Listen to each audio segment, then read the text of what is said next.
Good morning, guys. Alright, today is vlog day.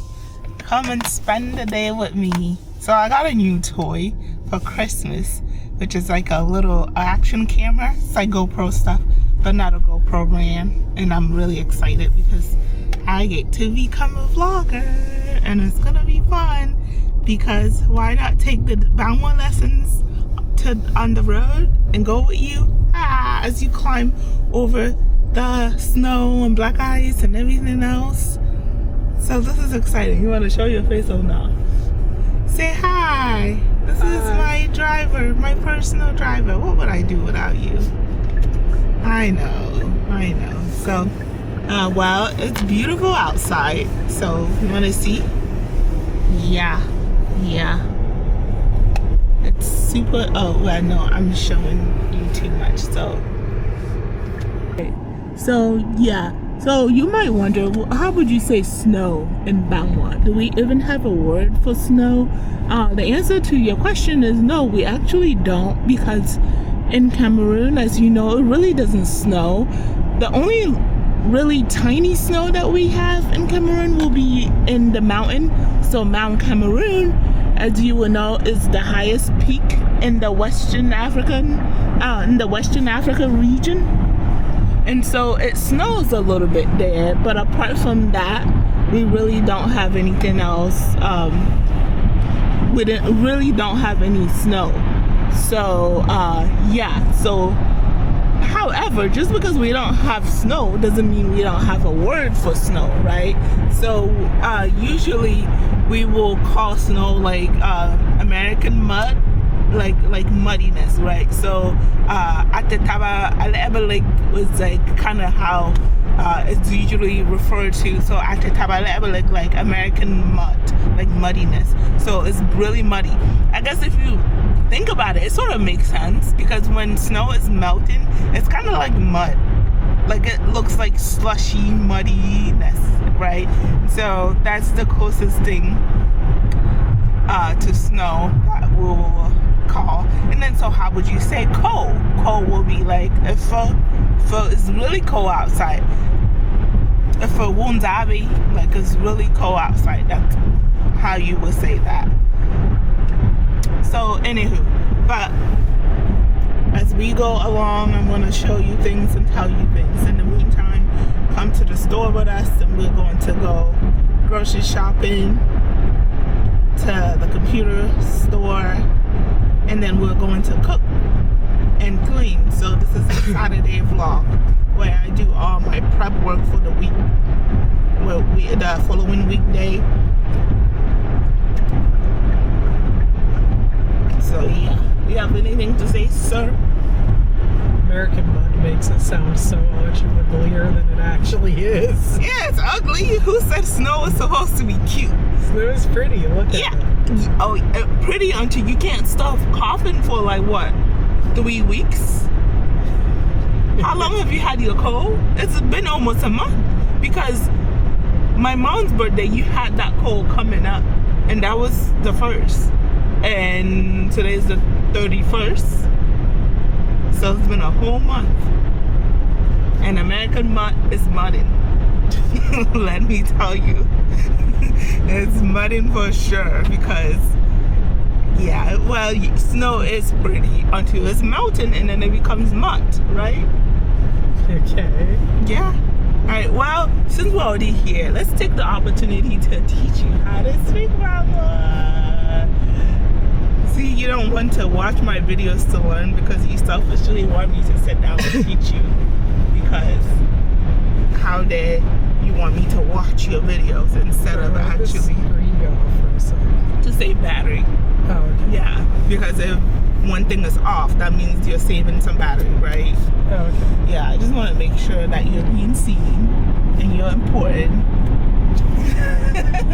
Do you feel seen and important? I feel seen, but I certainly don't feel important. What do you mean you don't feel important? What would make you feel important? Never been. I'm just a normal person. Okay, normal person. Do you feel normal? Yeah. I guess normal is not a bad thing, right? No. Okay. That means you're not crazy. Easy to deal with less people's headaches. Okay. Well, okay. You can, you can deal with other things headache. You could be like, you could have a farm with a whole bunch of animals and you're dealing with the headaches of animals. So animals are not people, right? Yeah. So yeah. Okay, you feel important. Oh, you feel normal, which is great. But yeah. Alright, well, while we're in the car, right? Mm-hmm. What more things do you want to learn? How do you say car? Moto. Like Moto. M-O-T-O. Moto. Moto. Yeah, moto is car. Like, I am in my car. Munti moto ge. Like, munti is inside. Moto ge is like my car. Like, ge is mine. How do you say road? Well, you're supposed to repeat what I told you before you move on. Sorry. How you gonna know you learned? So, You don't have to look this way because the camera's on you. Menti moto ge? It's not a question. Don't say it like you're asking a question. I'm asking you a question because I'm asking you if I said it right. Okay, say it the way you're saying it without asking you a question. It becomes a question because I'm asking you. Okay. Munti moto ge. Munti or minti? Mo. Ti Ti. moto Muti moto ge. ge. You said moto like a question mark again. Because I'm asking you. No, you weren't. Okay. Sure. Next. Muti moto ge. Yes. And say it with confidence. Munti moto ge. Don't say it like you're afraid Just of give the me a words. sec. Just you know how hard it is? I know, but like, so relax a bit and let me practice. I'm not on top of the roof. I'm in the car. If I was not relaxed, I would be like going crazy. Alright, Munti. Also, you're making me laugh, which is making it. Okay, alright. Sorry. Muti moto ge. Yes, you're getting close. Yeah, that's more acceptable. Munti moto ge. Munti moto ge. Yeah, I'm in my car. There you go. There you go. You know what a car is? How do you say car? Moto. Okay. How do you say inside? Munti. Munti. Munti. Munti. Munti is I am. Mo is I am. Oh. Yeah. So how do you say inside? Inti. Munti. Yeah. So inti. Yeah. Moto ge. Yeah. So But what like does the get part mean? mine. Mine. I am in my car, but like the sentence structure doesn't go exactly. So it's car mine. Yeah, car mine. Yeah. So you say the word and then you describe it. Does it work that way for adjectives too? Like if I wanted to say the car is red. Moto bang bang. Yeah. So Yeah, it goes. So it goes noun, adjective, right? Yeah, I think. I feel like I have to actually visually see that written down. So the car is red is moto bang bang, which is basically the same structure as English. So the car is red will be moto bang bang. Actually no. So like the car is red. So like the will come after car in a way like moto bang bang. You hear it? Okay. Yeah. So is kind of like It's it's kind of just like one of those silly words that's just in there for no reason, like the. Yeah. Mhm. Yeah. Like no. I think I is. The car is red. I'm sorry. Let's take that back. The car is red. So I is will be like is. So is like to be. Yeah. Or in this case, yeah, to be. But like for us, to be is like an irregular verb, just like in English. It is in every language. Yeah, I know. I feel like every language the is so irregular. The is for some reason, and I think like to have to is usually irregular too in many languages. Yes. Yeah. So yeah, in a way, it's the same way where like is super irregular. Because I remember is in Spanish is super weird. Yeah, is in French too is super weird. Yeah, it's the same with French. And I think I study Swahili and it's the same with Swahili too. Which is incredible because how do we all speak different languages but somehow came up with like this one word that have so much irregularity to it. And somehow, despite all that, English still makes less sense than all of them. Wait until you speak a different language fluently. And I feel like English is further more confusing because English is a little bit more like advanced and developed in the sense, you know? That's not why it's complicated. Okay. Why it's complicated is because it's a bodged together piece of junk from a bunch of different other languages. Okay. And the reason why our words don't make sense is because oftentimes they borrow not words, but grammar from other languages. Yeah. There's like, for example, goose and geese, moose and mooses. Like, you know, the reason why that doesn't work is because, like, sometimes we borrow from French, sometimes we borrow from German, sometimes it comes from who the fuck knows where. Yeah. So, like, the reason why it's an issue is because it's just all, like, stapled together with no sense of uniformity like other languages have. Fair enough. Yeah. And I guess if you think about other languages, they're less, well, they still borrow, maybe not as much. Yeah. Well, they borrow, but typically words, not like grammar and sentence structures and everything. Okay. Yeah, the problem is that we borrowed the grammar, right? So, like, if we kept everything in English, end it with an S, right? Like English does, it'd be goose and gooses. It doesn't matter that we got the word goose from somewhere else. Yeah. You know, so, like, for example, in Japanese, if you want to ask if something exists, it's arimasu ka, but that works no matter what. So I can say computer arimasu ka.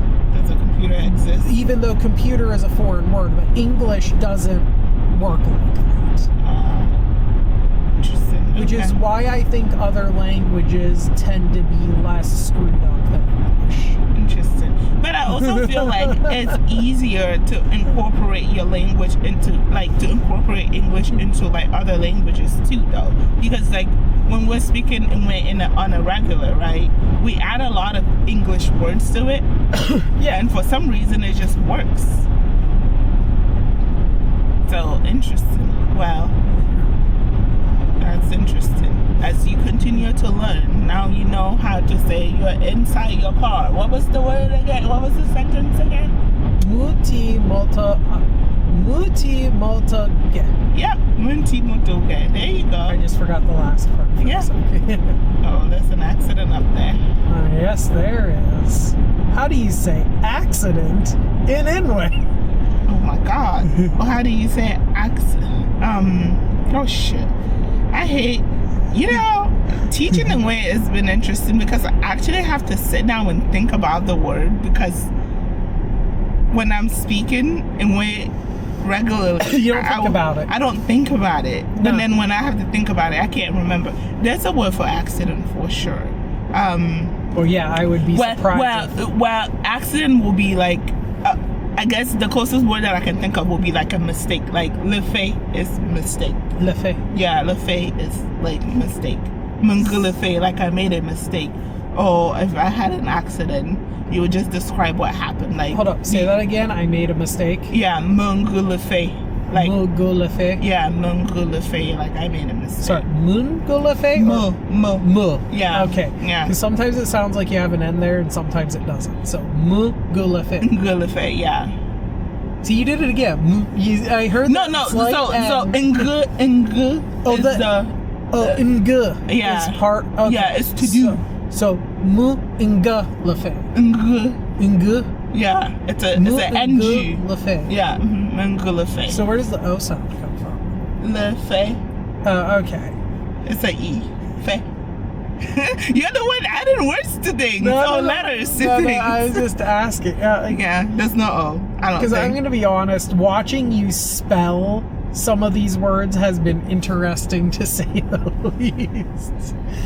Yeah, because it's not, usually the letters are not the letters that you typically see them together in a word, right? Yeah, I almost feel like Nweh could benefit from its own alphabet like some other languages they do have their alphabet. I just don't know how to use it. Oh, yeah, they do. Mm-hmm. They have it now. I can look it up, but they have a lot of accents, a drop, a raise, a little squiggly, a little upside down Z, and all that.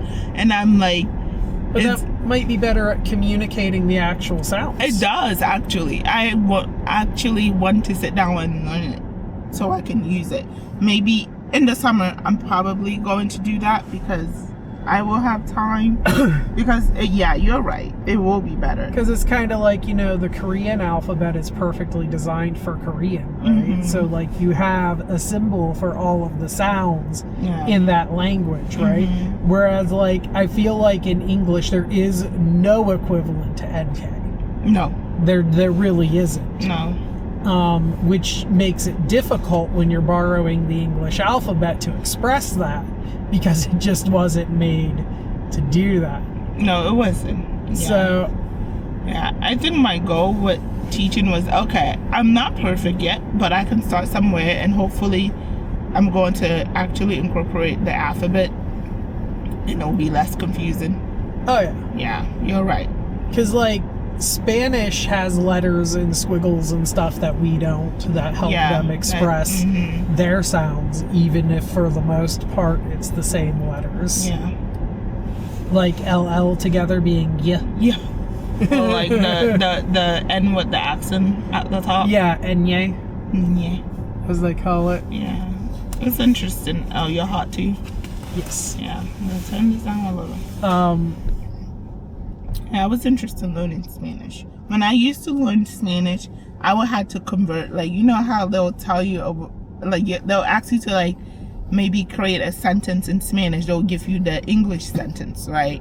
I used to convert that English sentence into a Nweh and then translate it to Spanish because like the sentence structure with Nweh and Spanish are like the same for the most part, and so it was easier for me to like just convert it. That's funny, because I was thinking that too when you were doing the sentence and you were telling me the sentence structure. My head said, yeah, the sentence structure does feel a lot more like Spanish than it does English. Yeah, it definitely does. That's how I passed Spanish with a B+. Yeah, because it's like I have no idea what is going on. And I'm like, okay, just convert it from English to Nweh and then from Nweh to Spanish. But it was great. It worked. But also, like, when you have a time exam, guess what? You don't have time to do that in your head and then write it every time. Yeah, because I was thinking, like, in Spanish, it goes noun adjective, right? Because, in Spanish, you'd have la ropa rojo. Red clothes, right? Yeah. And I feel like you'd have the same thing in Nweh, right? You'd have, how do you say clothes? Ndra. So Ndra. Like, bang bang. Wait, what? Ndra. Bang bang. Bang bang ndra. Red clothes. Oh, so you say red first? Yeah. So, like, some of it is regular, some of it is irregular. So when do you say red first versus red second? Red first? Yeah, when do you say the adjective first versus second? Wait, you want red to go first? No. Oh, the adjective to go. No, when does the adjective go before the noun and when does it go after? I gotta sit down and look at it because sometimes it is. Sometimes it goes first, sometimes it goes second. It just depends on what you're describing. Okay. Yeah, I think it just depends on what you're describing. I'm like a visual person, so I usually write things down and see how it looks or work like. Something I would love, and I'd be willing to help you make this, is remember how I had that Japanese cheat sheet that helped me out so much because it just explained basic sentence structure, and it did it like with like a little graph and stuff. Having something like that for Nweh would be great, so that way you could learn individual words and then make your own sentences with it. You know what I'm saying? And you may not be always correct, like it'll be crude, but it'll be correct enough that somebody can understand you. Yeah, that's true. I started I think I have a video on the sentence structure, but like on a very like minimal level. So yeah, you have to show me what you're talking about. I want to see. I'll show you the paper because it would be cool to have like a little like visual thingy. Yeah, and I can even like drop it into a Google Drive for people watching the video to access it, right? Oh yeah. Yeah. Although you will have to make it way different than the one that I have. Of course. Japanese sentence structure is weird AF. Don't worry, I'm not going to copy and paste Japanese sentence structure. Oh no. I'm just saying, like, sense. it's really weird. Oh yeah. Yeah. It's weird enough that I don't know how to describe it to people without that chart. Well, if the chart helped, I want to see if it's going to be helpful to the people learning anyway. Because yeah, I feel like the real power is in you being able to form your own sentences. Yeah. And even if you make a mistake, at least you know what the sentence structure is supposed to look like. Yeah, once you're able to form your own sentences, then it's all just learning and memorizing words. Mm-hmm. Yeah. You know, because you can pick up more and more words as you go if you just know how to make your own sentences. Yeah. And I think another important thing too is being able to ask for the definition of a word in the language. Yeah. Because if you think about it, right, in English, you're advanced enough that you can go, what does, for example, what does anti-disestablishmentarianism mean? What the fuck is that? What have you been watching? Oh my god. So anti-disestablishmentarianism is funny and well known because it's, I think, one of the longest words in the English language. Wait, that's just one word? Yes, one word. Oh my goodness. I thought those were like 3 words. No, that is one word. I think the longest word in the English language is philosophy-nihilipilification. Who created that and what were they on? I wish I knew. But you never hear them used in common language. I feel like when I become just a fucking nut job, I'm going to start creating the most enlightening thing you have ever thought of.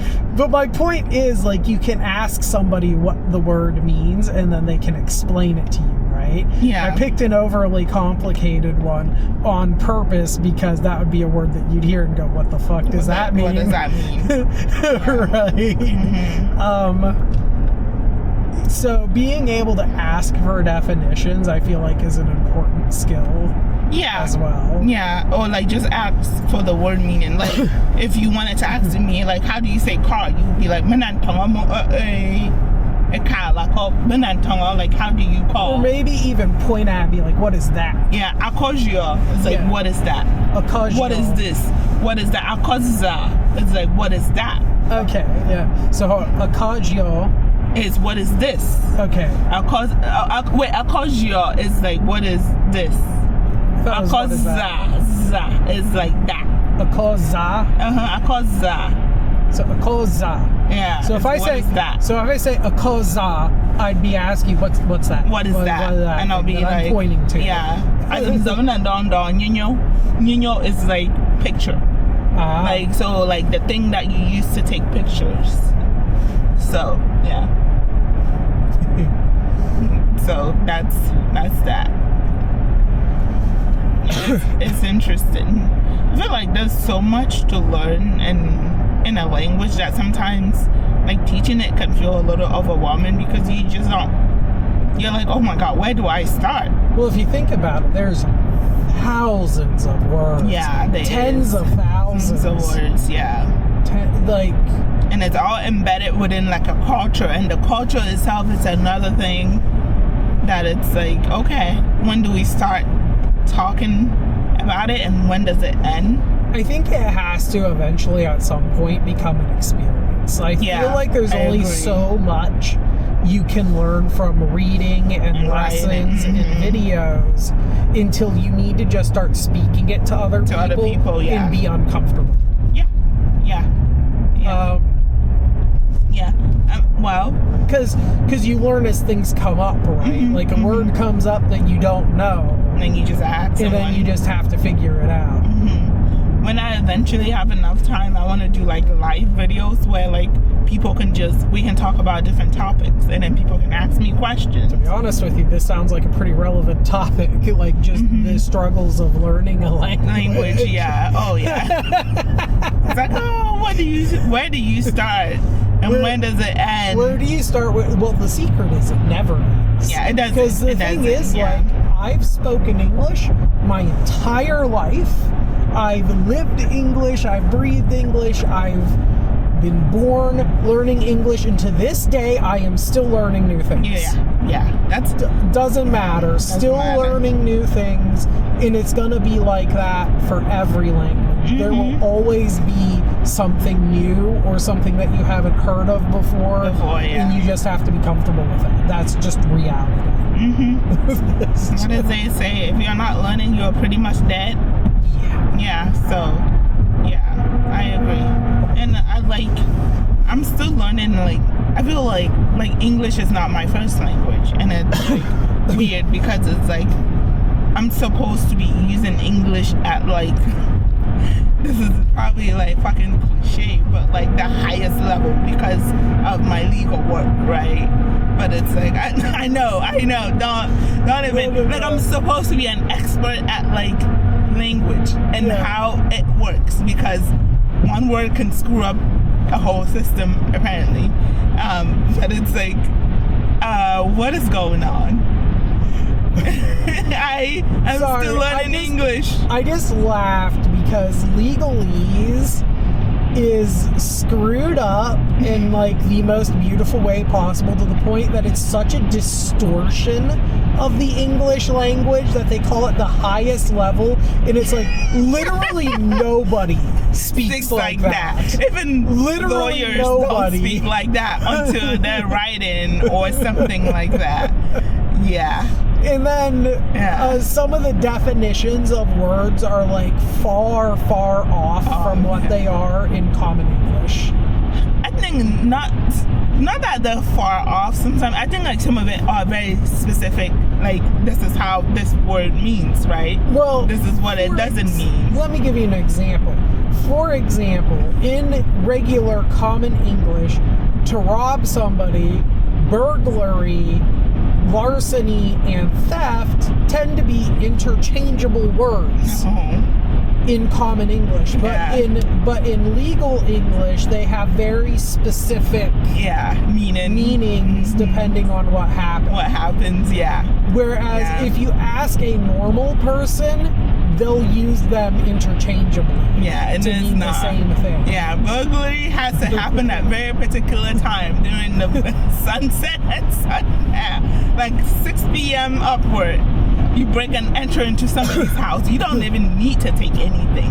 But I think when people think of burglary in real life, we think of like you actually enter somebody's house and took something, right? Where the legal definition, you don't actually have to take something for it to be a crime. But it is weird. It was funky when I was taking my criminal law class, and I'm like, whoa, what? And just wait until you get to murder.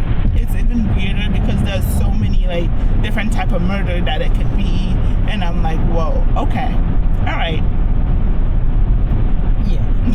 So that's what I mean when I say it's such a twisted form of the English language. Because like the words have different definitions in common English. Most of the time. I mean, I guess it makes sense why it does have and like in the legal field it has to, because how do everybody else conform to the same thing if they don't all have the same I understand meaning, right? why.